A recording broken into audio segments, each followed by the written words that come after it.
Hi, I'm Gary Hoberman. Welcome to another episode of Coffee and Codeless. And for those who are just joining us first time, I have to little background. Like this whole series is about bringing amazing leaders with experience that got them to where they are to share their experience with you. Like this is what it's about. It's something which, I in the corporate world, I always got to meet like the most insane leaders. Michael Dell coming for lunch to meet my boss, and like you had Bill Gates and Steve Ballmer, and I always wondered why they weren't talking to the rest of the company. So this is the way to do this, and this is how. So today, definitely aligned there, and we have Marty Beard from Always AI, and Marty's background, which he's going to share with us now, has two companies which I would call my warm and fuzzy companies, which is Sybase and BlackBerry. Like there's no everyone has a recollection with one of those two.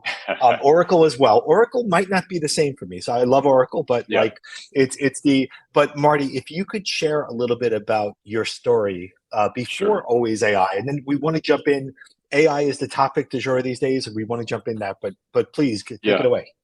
Yeah, no, thank you. It's awesome to be here. Yeah, I mean, I have a little bit of I would say a non-standard background for high tech. I mean, I came out of Berkeley as my education, but I was a total humanities guy and still love it. And so a lot of, philosophy and rhetoric and history and things like that. And I ended up in consulting for a little while and just seemed to have a knack for kind of strategy consulting and thinking about patterns and so forth.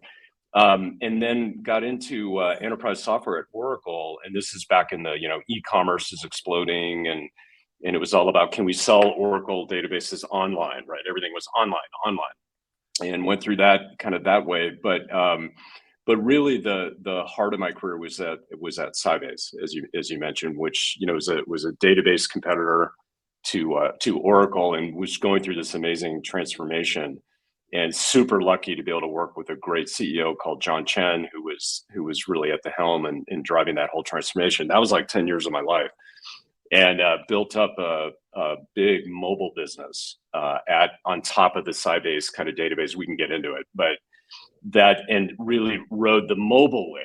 Right, everybody suddenly had smartphones, and we were running our businesses on smartphones. Right, so we went through that transformation and sold it to SAP, which big transaction for all the shareholders of Sybase, and then I ran a cloud applications company for quite a while called LiveOps that some people might be familiar with, and that was really interesting experience for me. But then, long story short, is John Chen then got asked to turn around a BlackBerry, and which that's a big challenge, right? He was really working through the transformation from hardware to software. I was able to come in as chief operating officer and help him through that, and so that, which was an amazing experience and a great Canadian company, and just really interesting and fun to go through that, and then that kind of came to a natural conclusion, and I started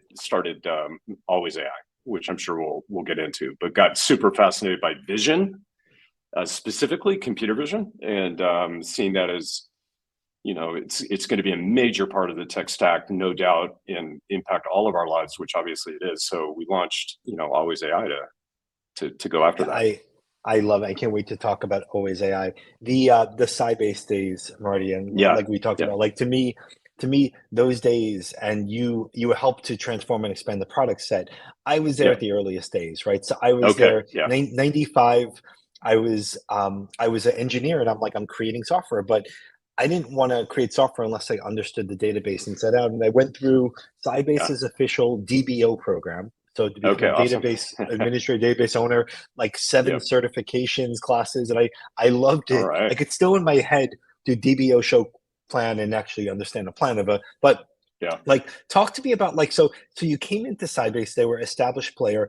I yeah, remember when they split SQL 6.5, right? So Microsoft yeah, SQL 6.5 comes yeah, out, yeah, splits, probably seemed like a good thing at some point to yeah, Sybase, and yeah, probably not after that. But I'd love to hear, just you were there for 10 years. What yeah, was it like inside yeah, Sybase?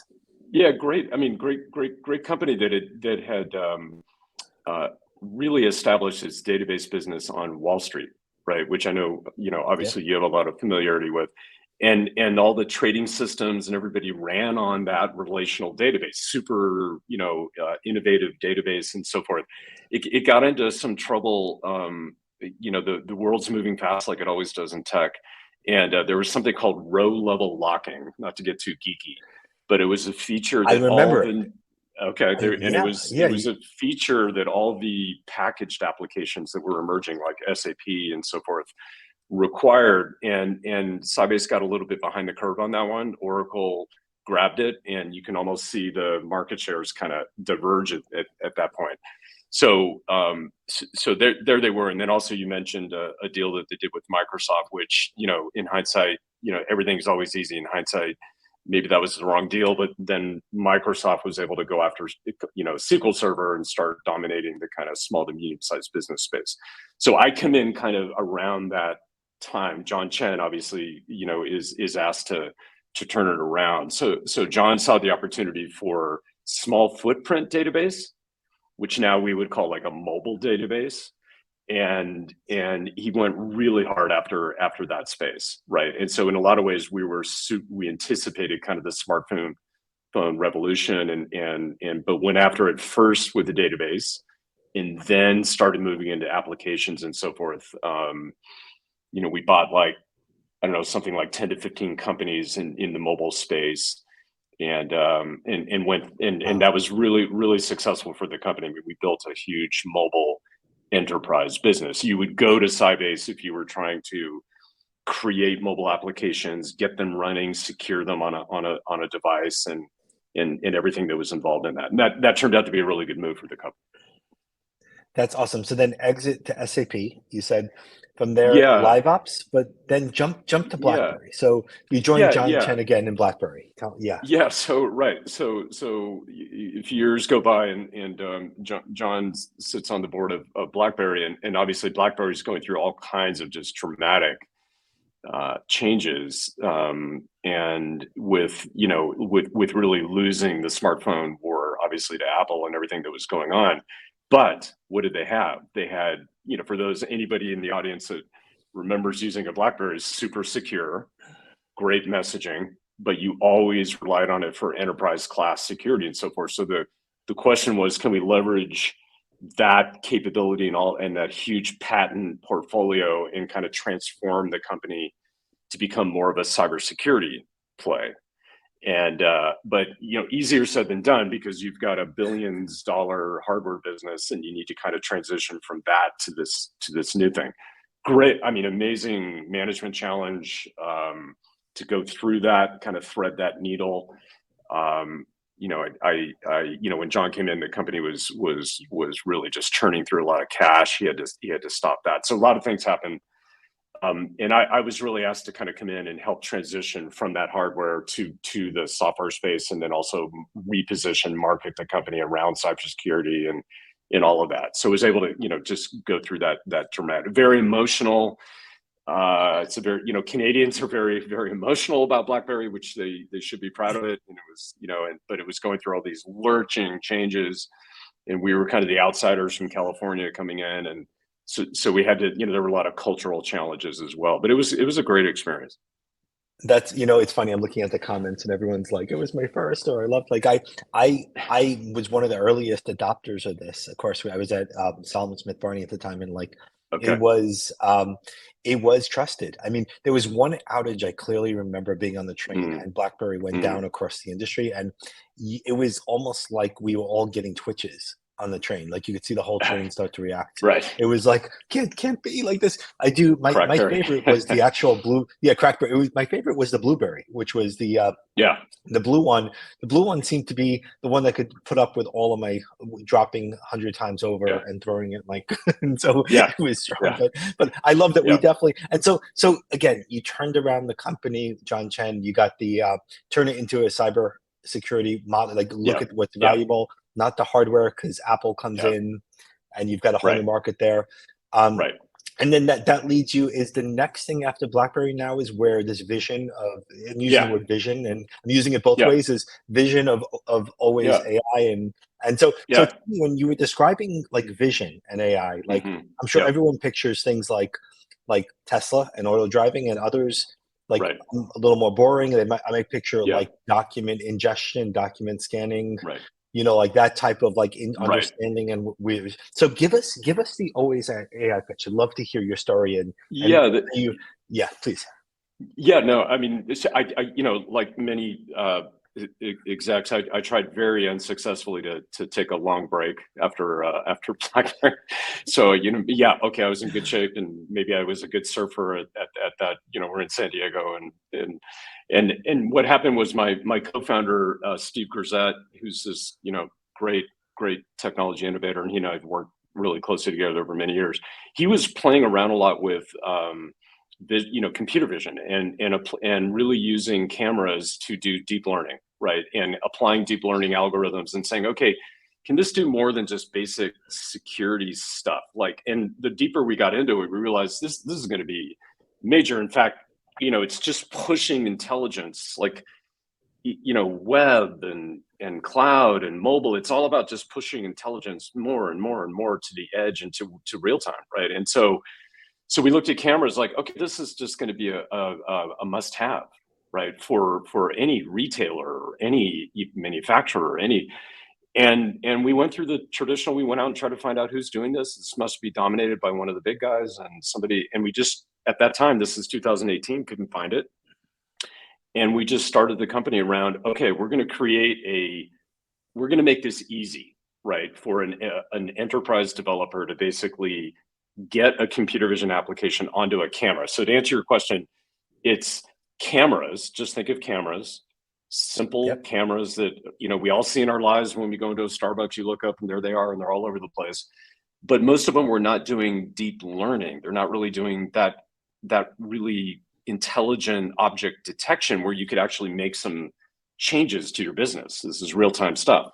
How many people are in my store? What are they doing? Where are they going? What brands do they like? What's happening? So that's what it is. It's really applying deep learning AI onto the edge and letting cameras provide you information that can actually help you improve your business. So that's the vision behind computer vision, and that's why we started the company.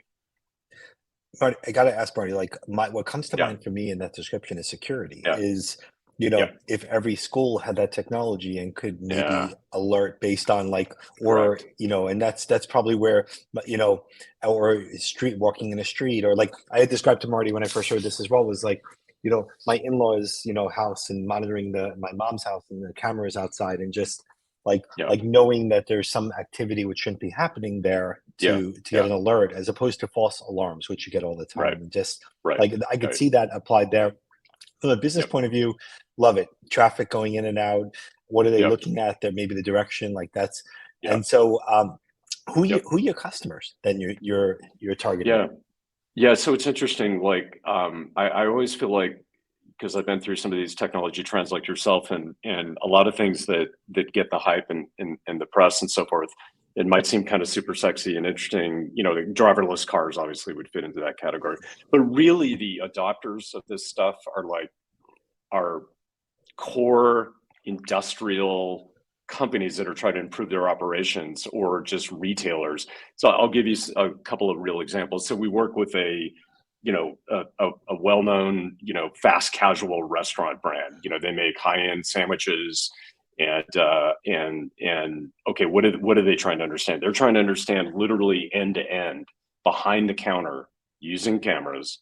How long does it take to put together an order, to create that sandwich, check out, customers on their way? What's the average amount of time that it takes to do that? Why do they want to know that? Because they have hundreds of stores and they want to know which stores are performing better than other stores, and why. Right. So that's just a simple example. It's kind of like cameras behind the counter that are doing more than security. It's not really security. It's more like, tell me operationally what is actually happening. Now, humans do this, and you've got managers that have an intuitive sense of what's going on or what's wrong and so forth. But now you have actual data that you can look at, and you can observe patterns, and you can understand what's happening. That's one example. Let me go to a totally different example. So mining. So we work with a very well-known mining company, and in Canada actually. And what did they want to do? Well, they're mining cobalt and they're mining precious metals, and it's, that's what's fueling all of our smartphones and our EVs and everything, right? I'm not sure everybody understands, like, yeah, that's environmentally great, but also at the same time, you got to get some stuff out of the earth to make that thing work. And so these things are working together. So anyway, the mind, why do they want computer vision? Well, obviously health and safety, these are really big, complex, dangerous areas, but it's the same thing as the sandwich shop. It's like, hey, there are 7 steps we go through before this muck bucket goes down and grabs stuff and comes back up. And we want to understand exactly how long it takes and what's happening in each one of those steps. So you just have 2 cameras and you're getting that information in real time. So those are just like, I'm giving you one that's like a retailer that we can all kind of relate to, and then like a super industrial, and then there's a whole bunch of examples in the middle. But at the end of the day, it's operational improvement. That's what it is. Nothing really fancier than that. I'm picturing, I remember being at Citi, and I think like if someone from Citi or my old companies are watching banking, like this could be a great brick and mortar bank opportunity, right? Like understand, because we never understood or was able to get accurate data on passage of a customer through the branch, the ATMs, usage of the ATMs, the timing, all of that, not related to security, but I get it, related to the business value of how fast and maybe I don't know, are you able to do sentiment from, like, I've seen a technology where of course it's like as you're walking in, it's telling you if you're happy or not based on which always scares me a little bit. But like, are you able to people that or well, people are starting to do a little bit of that, and some of our customers are starting to ask a little bit about that. Really, you're getting into kind of facial recognition and what can I learn about people coming in. Look, it's AI. So what is AI? It's just predictions, right? And so you would need a lot of data about these faces, and you would need to train your model around what are you specifically looking for and try to get a confidence level that made sense for whatever that application was. But absolutely, I mean, people are, there's another customer that, people really want to understand their customer, like who walked in. And here I'm not talking about Marty Beard just walked in, but it's kind of, this person walked in and they've been here before. Why do we know that? Because we're able to specifically identify some characteristics around that person, not their name, but we know that, Gary walked in again, and he tends to go to these brands. He's over here in the store. He keeps looking at the Nikes and not the Adidas and so forth. So we're learning about him. So it's not a stretch down the road that we would say, he looks happy. He looks, he's interested. He's happy when he's over here, and over here he's not. I mean, you could see that coming. I could only imagine if airports start using your software today, what that would be. The lines of the TSA versus the clear versus the regular versus that's you could give more time out, because I always see those signs. The new digital signs are like, they make you feel great. It's going to be 5 minutes to go through this way, and then 30 minutes later you're still waiting there.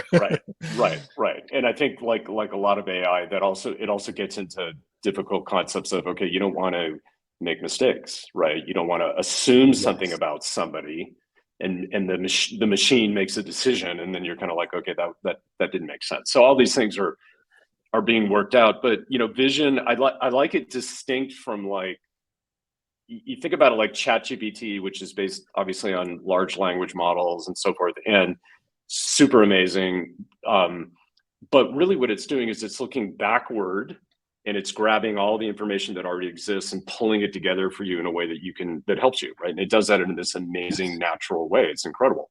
But it's kind of like a mirror on what's already happened, right? And the thing I like about computer vision is it's totally different. It's like what's going on literally right now. Right? Real time. So real time. Like real, So that's an important distinction, and there's unique challenges around making that happen. But anyway, it's fascinating, because it's kind of like, and then it's like, okay, what do I do with that nowness data? What do I do, right? What decisions do I make in real time as a restaurant manager, as a mining operator, as a manufacturer,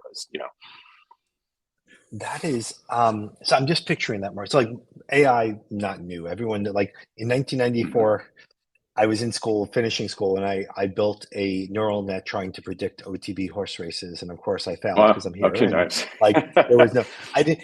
I mean, it was on an X286, so I mean, I wasn't Awesome. expecting much of that hardware. No GPUs, no, Right. Yeah. no, Right. no. Yeah, but like we've been doing this a while. I know I've seen the models change from that to be next best action models. So customer calls the call center, what's the next best action? And those Right. models normally fail just because I think what you just said, they're always looking at the history of others, trying to Right. predict what's next based on history. So Right.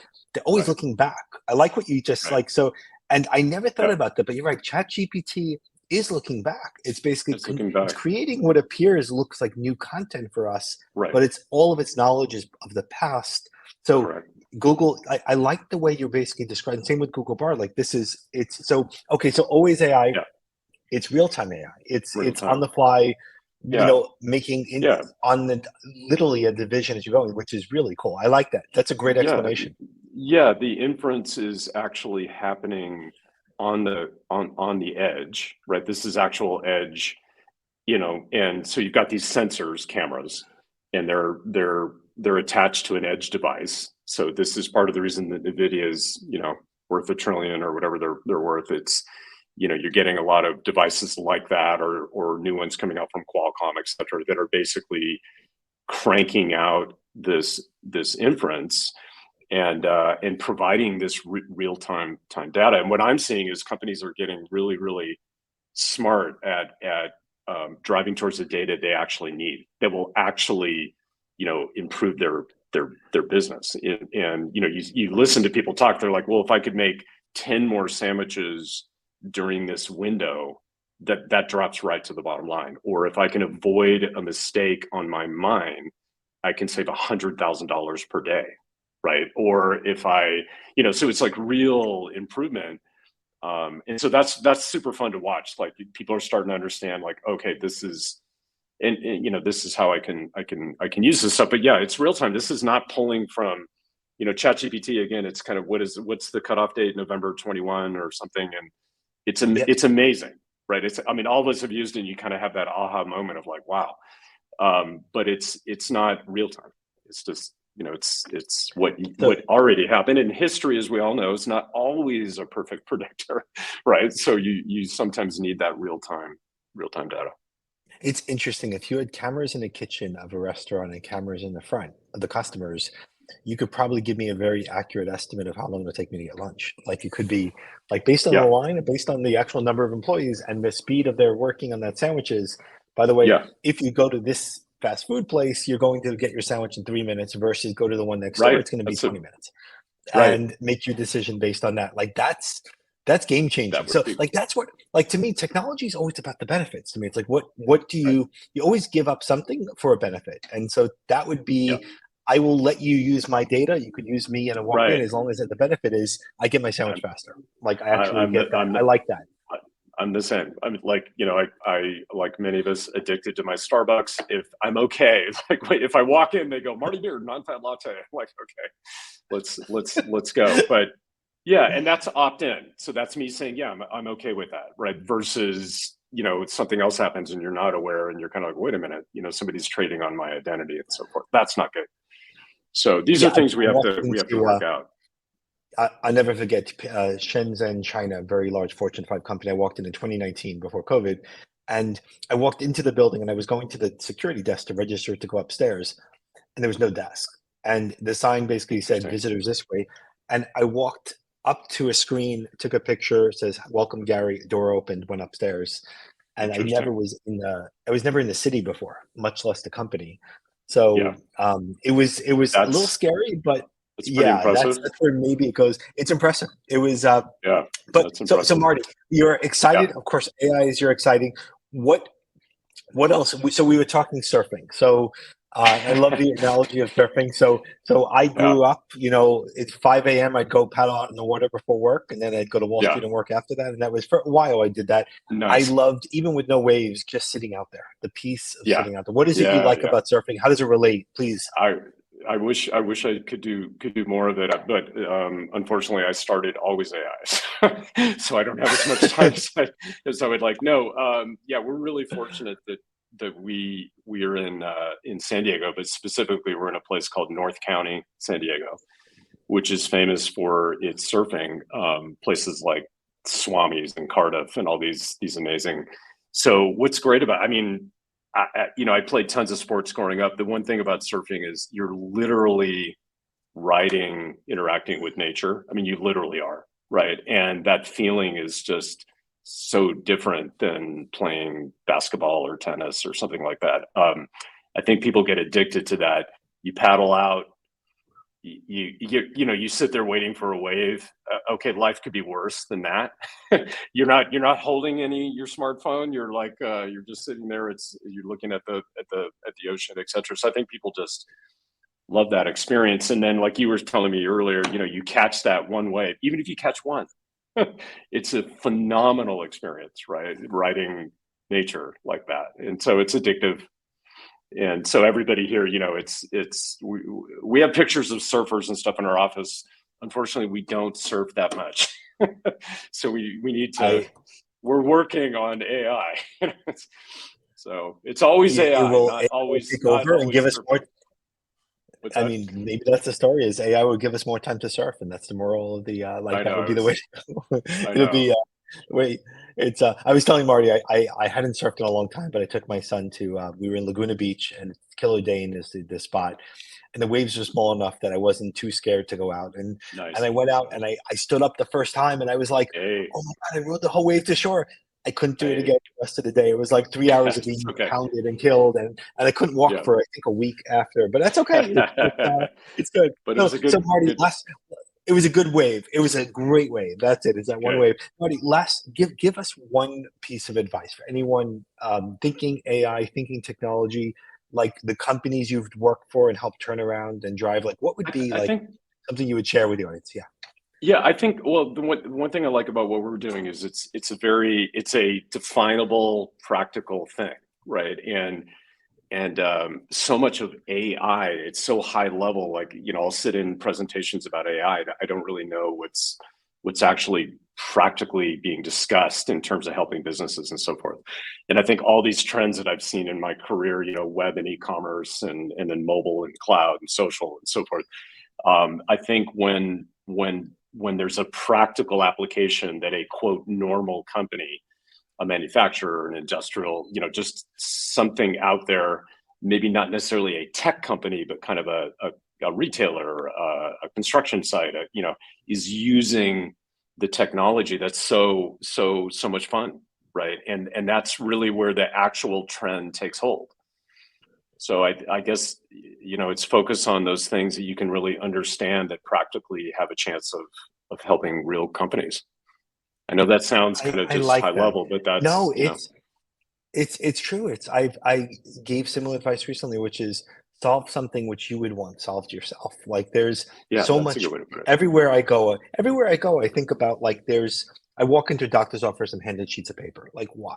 Why is this like you're Yeah, I'm still faxing things. Why is there a fax machine here? yeah, What that's is the amazing. purpose? Like Yeah, there's so much and just like so I love that concept, Marty. And just Marty, yeah. this was amazing.